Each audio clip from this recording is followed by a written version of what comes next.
Thousands of protesters stormed Kenya's parliament to oppose new tax proposals on Tuesday. Part of the building was even set on fire, forcing lawmakers to flee. The protests against the controversial finance bill led to clashes between police and demonstrators, resulting in 5 deaths, according to the Kenya Medical Association. The outrage spread beyond Nairobi to other parts of Kenya.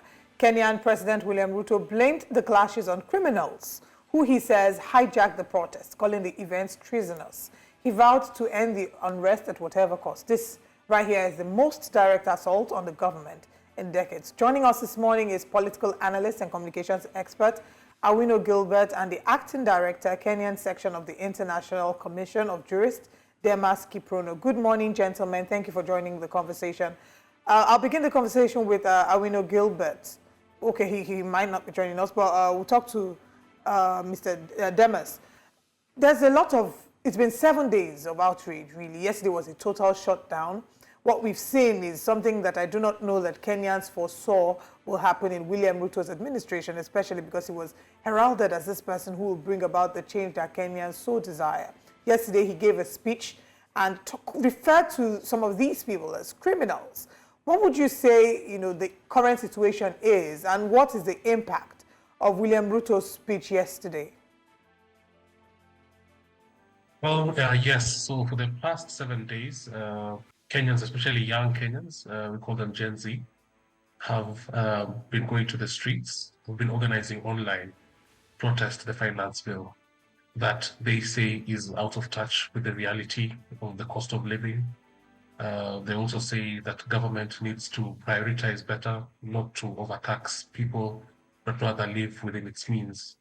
And for last Tuesday, last Thursday, and yesterday, they occupied the streets to express displeasure with this bill. What we have seen is unprecedented. We've never seen parliament buildings breached by members of the public who are enraged and who feel like the leaders do not listen to them. We have seen also a lot of death and destruction, a lot of unlawful use of force, a lot of the use of live bullets against protesters. And we've also seen protests all over the country, not just Nairobi. But what we expected is that there would be a coming and a calling of Kenyans to come together to talk, to dialogue. Instead, the president characterized the protests as being led by criminals, infiltrators, and promised to find out who the financiers were, and also even termed the actions as treasonous. And perhaps this is because many installations, security installations, organs of government were attacked because the county offices attacked, courts, and including parliament buildings. And so I think it's really a time when Kenyans need to reflect about the role of the governed in government, the role of public participation as promised by the Constitution, and freedom of expression and freedom to assemble and to associate with each other. And how can we do that in lawful means, and how can the police also ensure that while protecting life and property, that they do not violate the rules of the international rules in terms of the use of force and firearms, which is also reflected in the National Police Service Act of Kenya. And so we find ourselves in a situation where the ruling elite, our representatives in parliament, are out of tune with the feelings of the majority of the masses. And the deaths that we witnessed yesterday, and this is an unfolding story because throughout the night we heard that we could hear gunshots in certain areas, and so we expect that death toll will rise considerably, and we really hope that we can pause as a country to reflect on what just happened. Mr. Kiprono, can you hear us? I can hear you. Okay. Well, I want to ask about the rage that we're seeing. All right, I mean, the story is that it's coming because of the finance bill, this tax increase that has caused, the level of outrage that we're seeing in the last 7 days. But, the Kenyan president did mention, according to him, that this protest has been taken over by criminals, and he's going to investigate. So, is there a possibility that this is pent-up anger from many other things, or Kenyans really decided to go all the way to the Senate building, destroy parts of the Senate building, and, carry out this amount of rage just because of this finance bill? Has there been other things that have maybe angered Kenyans since William Ruto took over government? Yes, I think Kenyans feel that the taxation that is imposed on them is not translated into services. And we understand that the Ruto administration has said that they inherited a lot of debt from the previous regimes, and so that they're trying to balance Kenya's balance sheet by prioritizing paying back debt. And so there have been a lot of taxes included over the last year and this year now, the proposed finance bill. There have been cutting back on certain public spending, monies for women when they're giving birth, health insurance for children in schools. There has been an increase in university education fees, and so they feel that they are being burdened more, whereas the services the government is giving them is less. All right. And the cost of living is going higher. Okay. And so these taxes proposed an increase in fuel, an increase in the price of bread, a tax on having a vehicle, and they felt that this was a tipping point. And so there has been a pent-up anger among Kenyans that they're saying that these taxes are not really translating into services. And this has been a complaint that has been going on for a while, even though right now they're talking about totally scrapping the finance bill as opposed to looking at some amendments. Let's now bring in Awino Gilbert to the conversation. But before we bring you in, we have a video of President William Ruto in his address yesterday. So let's take a look at it, and then we'll have you react. All right. This was part of his speech. He said, "My fellow Kenyans, I come to you with a heavy heart, saddened by the loss of lives occasioned by the current situation prevailing in our country. It's the right of every Kenyan to protest as determined by the Constitution we all promulgated in 2010. It is also the duty of leaders to listen to those they lead. At this trying time for our country, I want to remind all leaders that they were elected by the people. Listening to the people is not a choice, but a mandate enshrined in the principles of our Constitution and in every basis of philosophy of democracy." And I'll pause there. Mr. Awino Gilbert, would you say that the way that this matter has been handled, that President William Ruto has shown sufficient or demonstrated that he's listening to the cries of the Kenyan people? And would you say that the situation, he has it under control, or is it something that the government is completely overwhelmed by at this moment? Yeah, thank you very much. From the speech that the president gave, we had hoped that he would be more compassionate with Kenyans, especially those young boys who lost their lives. Remember that even before they got into town, the police had barricaded all the major entry points. So their entry into town was essentially through their unrelenting efforts.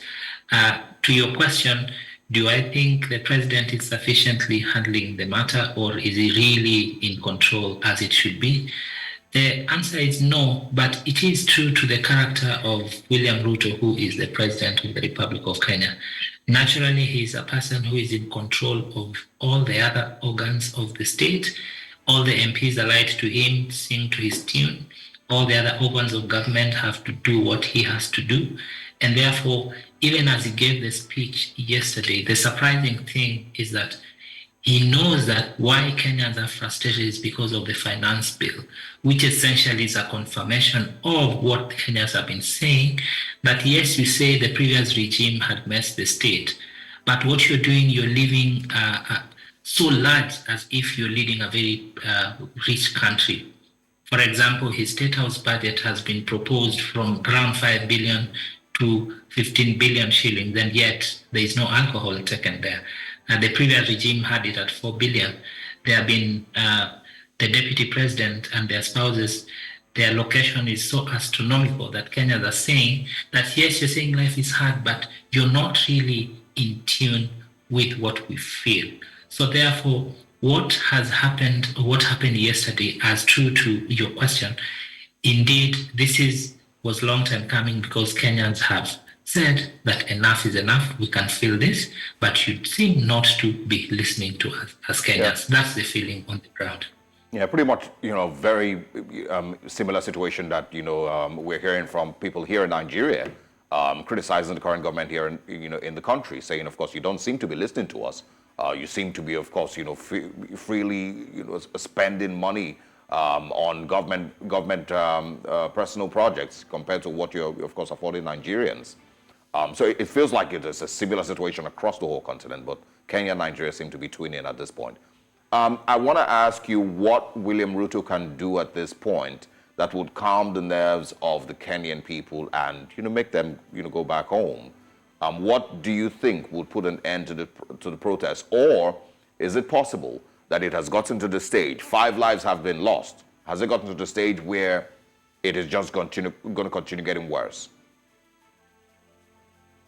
Thank you. It's interesting to note that where there were major protests are areas that predominantly voted for Ruto. Originally, in the previous, in the past, there have been opposition protests, but usually just witnessed in Kisumu. Yesterday, we saw his hometown, Eldoret. They vandalized property belonging to his close ally, Oscar Sudi, who has been seen to dish money every weekend in tunes of millions of shillings. We saw in Nyeri, where he was overwhelmingly voted, looting a supermarket belonging to one of the MPs who voted for the bill. So essentially, what Ruto can do is first to appeal to his voting base, which he seems to be losing, first and foremost. 2, the youth that did not vote in the last, remember when we had our conversation just after he won the elections, the majority of the voters were between 30 and 40 years. To date, if you look at the register, the people who have come out are called Gen Z, the people between 18 years and 25, who are the majority of the Kenyan population. And if they take sufficient voting cards, then they can tip the numbers that he got last time. So that Ruto must maintain his support base to calm the situation. 2, he must also seem to be listening as per the promises that he gave. He promised to reduce the cost of living. He promised to reduce the cost of school fees. He promised everything possible to make life better. But the reverse has been the case. Life has gotten harder and harder and harder. And at one point he says, tighten your belts because it's not going to be any cheaper.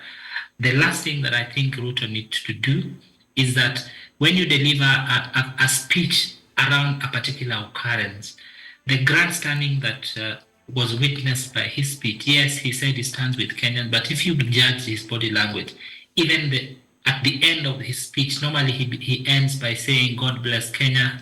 But yesterday it was a very tough speech under 7 minutes that said thank you, and he went. And he basically just characterized those protesters as criminals who will be dealt with conclusively. So William Ruto must begin to show compassion to Kenyans, speak to them from their heart and converse so that they can be listened to. Much of the rage that you see is because it is perceived that the current government does not listen. When the finance bill was initially brought to Parliament, the issue of a motor vehicle tax was a major matter which finally he had to remove. The issue of taxing eco-levy for sanitary towns, he removed. The issue of KRA, getting into your private data just to check how much you have, they removed. And that, in that sense, they were seen to be listening.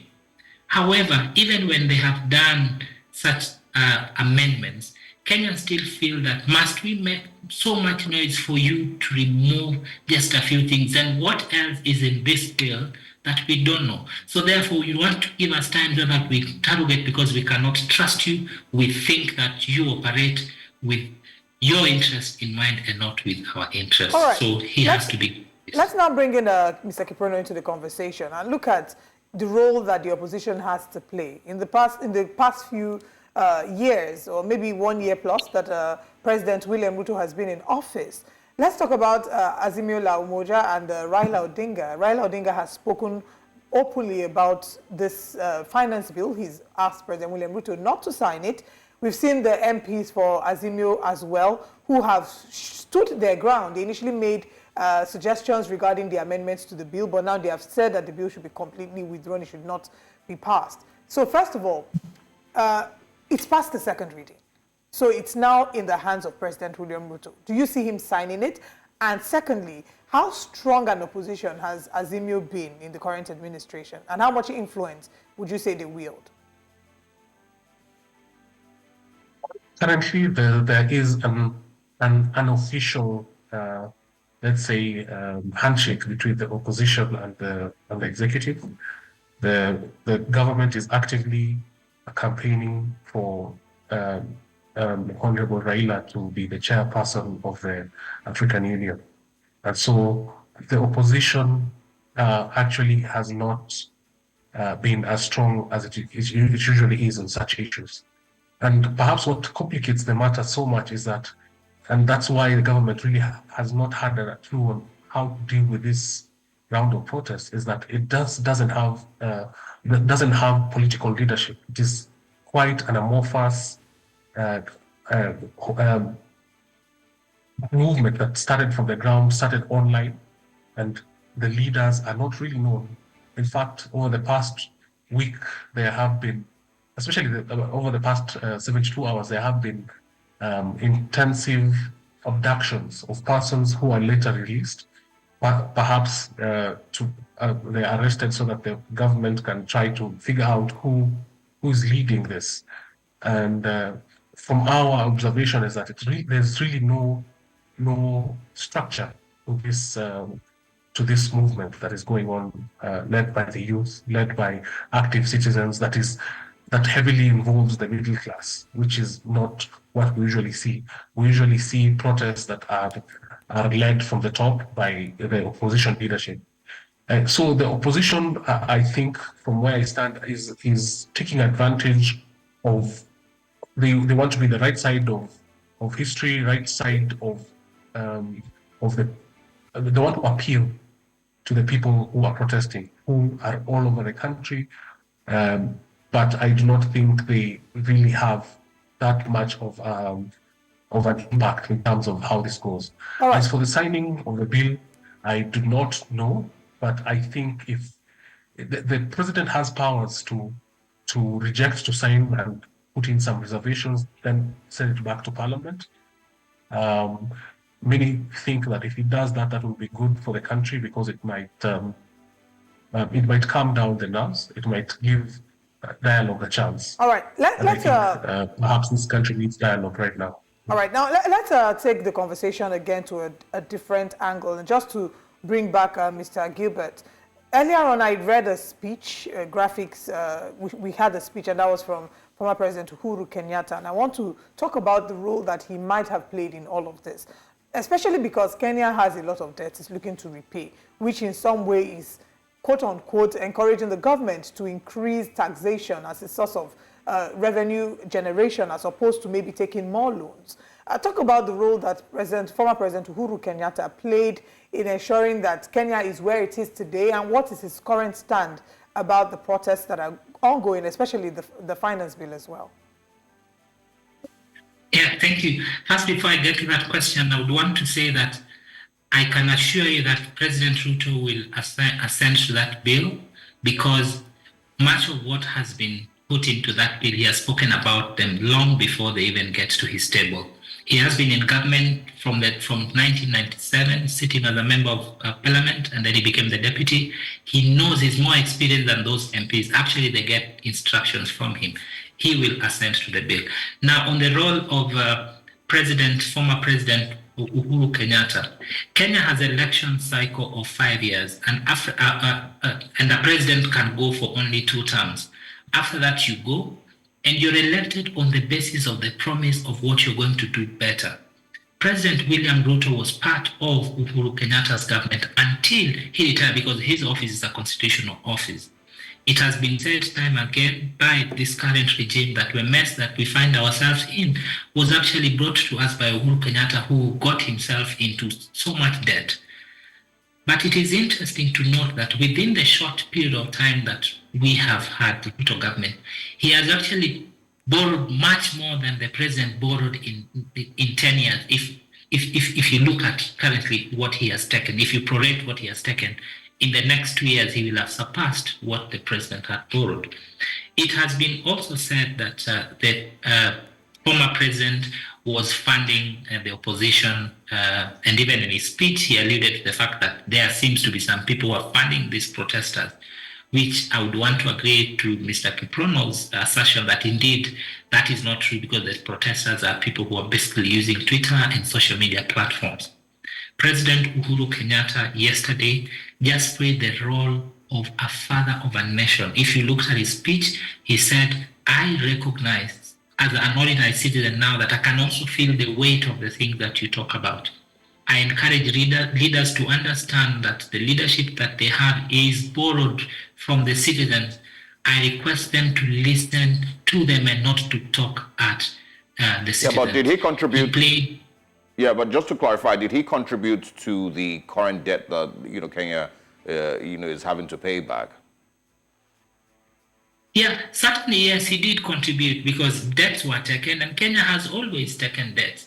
Kibaki took leadership in 2002 when Kenya was totally in debt. So presidents, when they are in office, they always take money from the IMF and World Bank. It has always been there.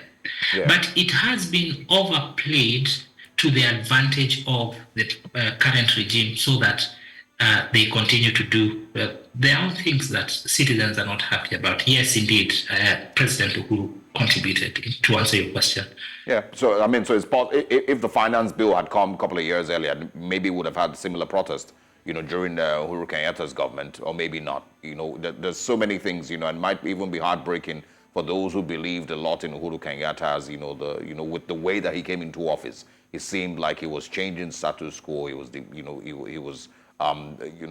he struggled a lot, basically before getting into office.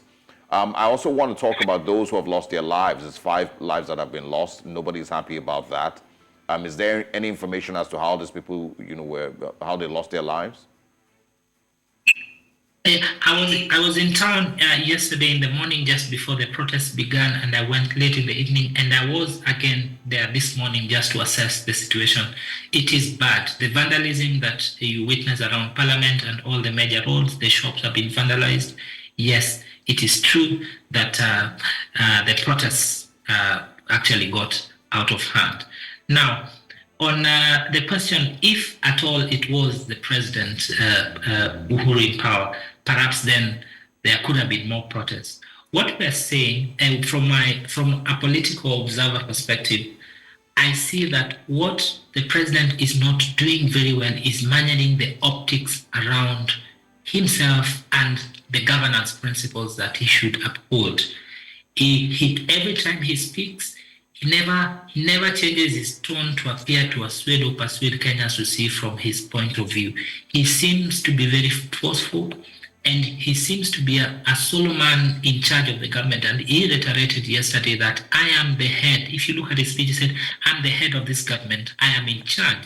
And therefore, something of such magnitude will not be allowed to happen.